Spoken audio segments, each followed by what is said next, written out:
জুবিন গাৰ্গৰ বাণী। মানুহক দোষ দি ঈশ্বৰক পূজা কৰি লাভ নাই।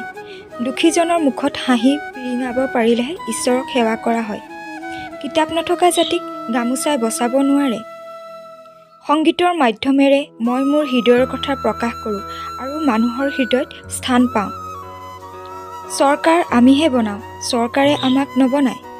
ইণ্ডিয়াৰ যিমান ভাষা আছে পালি, প্ৰাকৃত, সংস্কৃতৰ পৰা আহিছে।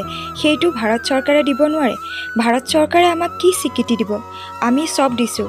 আমি তেল দিছোঁ, আমি চাহ দিছোঁ, গড় দিছোঁ, জুবিন গাৰ্গ দি আছোঁ। অসমীয়া ভাষা ধ্ৰুপদী ভাষা হিচাপে স্বীকৃতি দিয়া প্ৰসংগত nothing is free, not even your death. মনত ৰাখিব, আমি নতুন প্ৰজন্ম হয়। আমি ইচ্ছা কৰিলে দেশ সলাবও পাৰোঁ, জ্বলাবও পাৰোঁ। মই মানুহ, মোৰ কোনো জাতি নাই, মোৰ কোনো ধৰ্ম নাই, মোৰ কোনো ভগৱান নাই। মই মুক্ত, মই কাঞ্চনজংঘা। কিছুমান টকাৰ ধনী, কিছুমান মনৰ ধনী। মই মনৰ ধনী। বেছি ধনী মানুহৰ লগত থাকি লাভ নাই। সঁচা কথা, ধনীয়ে দুখীয়াৰ দুখ নুবুজে। বলি কিয় লাগে? বলি নিজক দিয়া। যদিও শক্তিপীঠ হয়, কামাখ্যা মায়ে বলি নিবিচাৰে। মই সদায় এইটোকে কৈ আহিছোঁ যে বলি বিধান বন্ধ কৰা।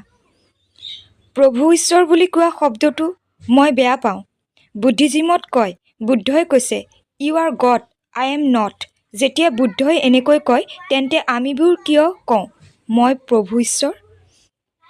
মই ইটাবোৰ বিশ্বাস কৰোঁ, অট্টালিকাক নহয়।